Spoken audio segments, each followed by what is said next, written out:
Hello, everyone. Among the subscribers of the Global Energy Association, I'm Dr. Sergey Brilev, the head of the association, and this is the continuation of our talks with the people who've been shortlisted for this year's prize. So we've got today Dr. Yang, who's joining us from California. Hello, Dr. Yang. Hello. May I explain something to our viewers? I'm just back from Russia's main space museum, where on the 8th of September we'll be announcing the results of this year's nomination cycle. Dr. Yang is among the shortlisted nominees, and I should underline something very important. Yes, we are very proud of the fact that we have twice the number of nominations this year. Yes, we've had some successful reforms, yet Dr. Yang is the only one who was shortlisted last year and is shortlisted again despite all of the changes, which means, well, which underlines the quality of his research. Dr. Yang, we are to publish a book which is called 10 Breakthrough Ideas for the Next 10 Years in Energy, in which a chapter is dedicated to artificial photosynthesis, which is your specialty.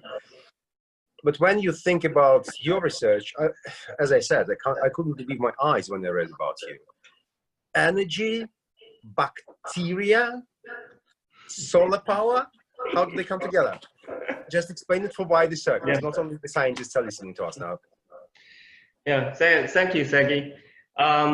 So what we are trying to do nowadays is really trying to learn from nature.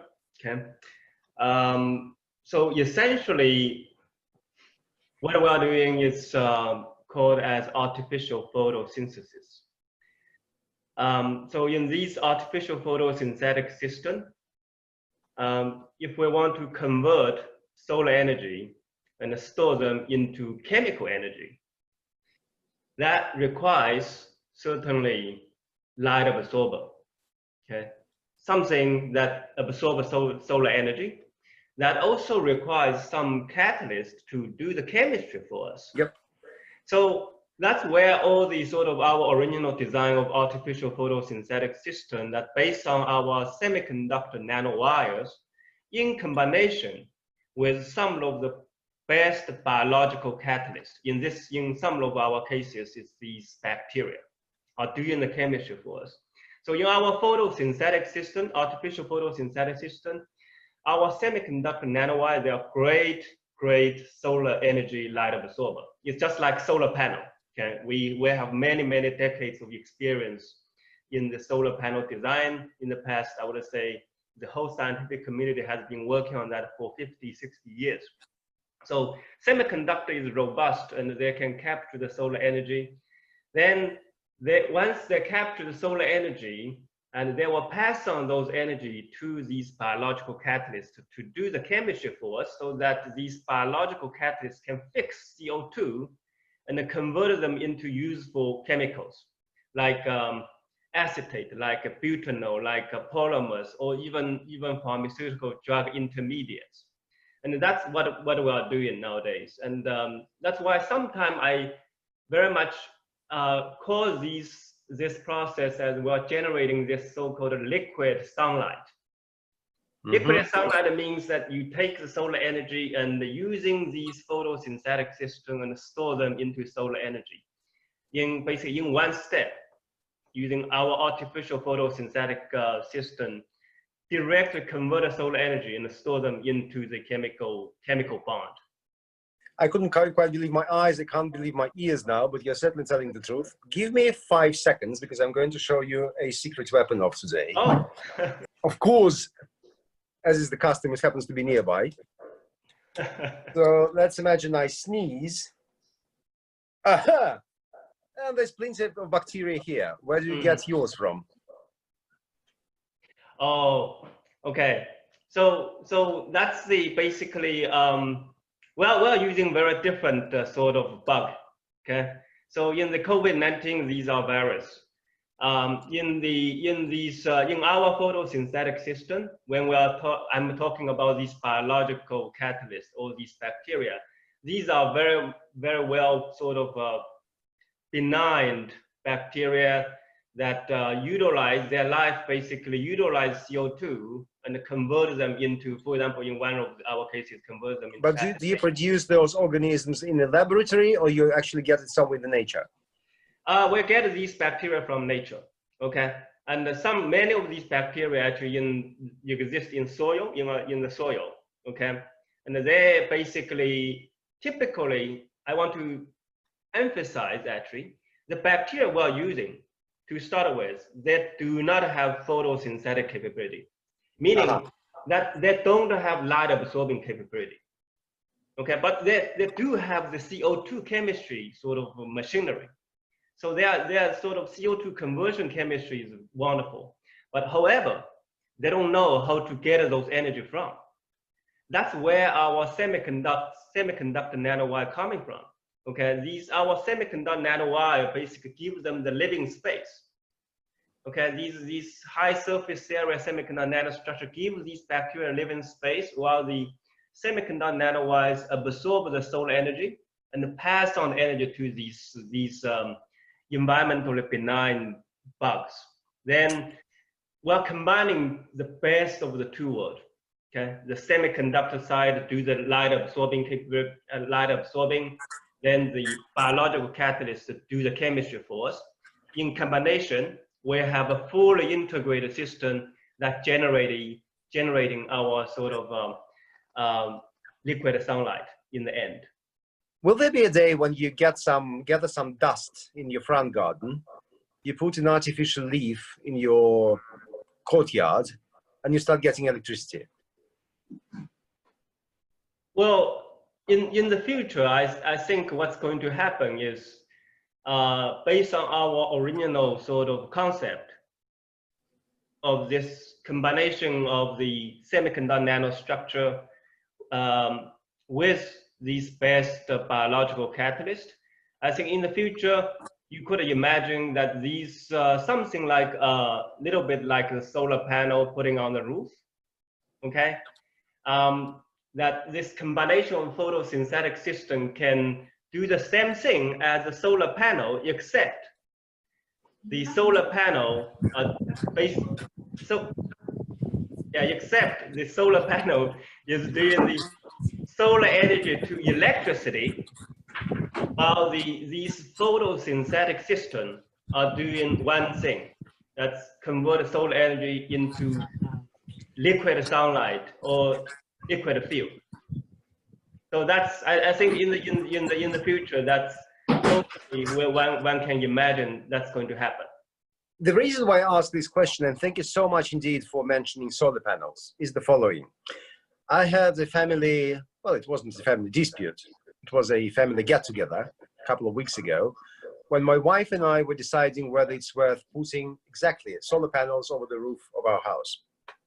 And after careful calculations, we came to a conclusion that as of today, this is certainly very important, as of today, it's basically, there's no difference whether I put a solar panel or I put a generator. Of course, by putting a generator for emergency electricity supply, obviously, I will harm the environment.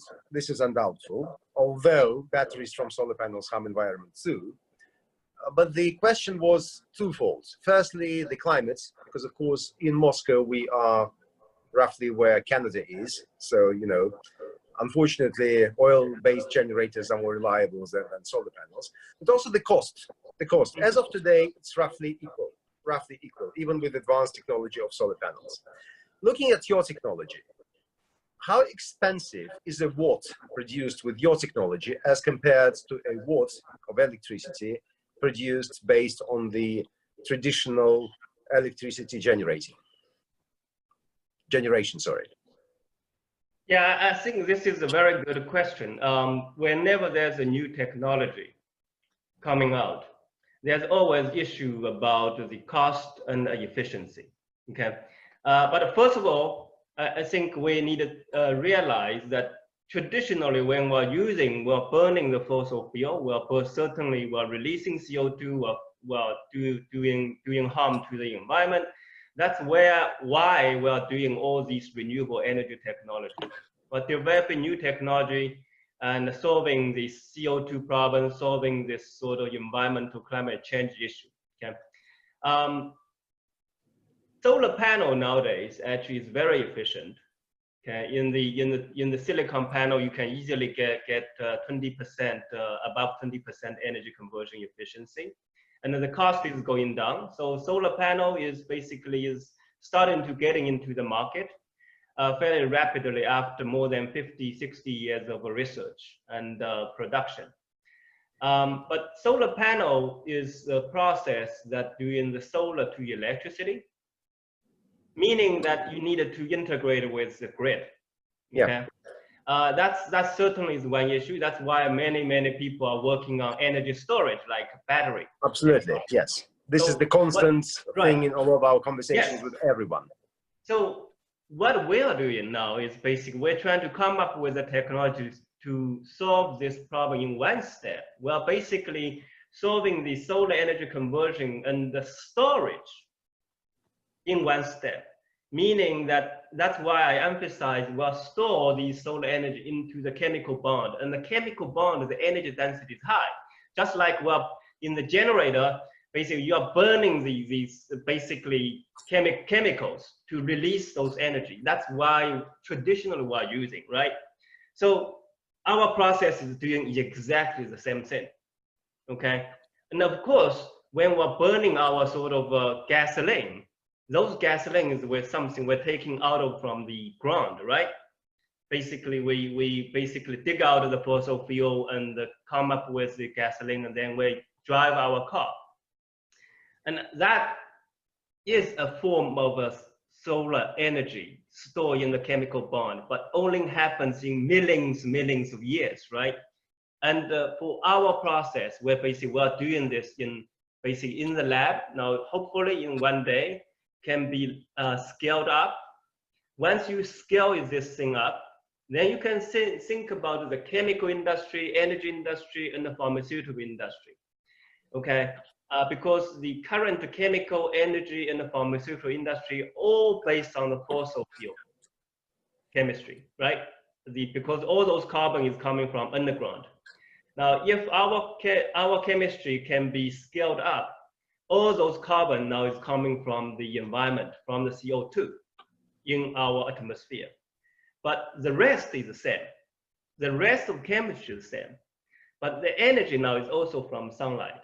So this is fundamentally, I think, a different technology that will revolutionize the sort of the energy and the chemistry and the pharmaceutical industry in the many decades down the road. So in the past, in the past and presumably in the future, love is in the air, typically, according to the song, but now energy is in the air. Yes, energy is in the air. That basically with the sunlight and the CO2, exactly, you're right. How does your artificial leaf look like? Is it like a leaf, a green one? Well, it actually, fundamentally, it looks like a solar panel. Okay.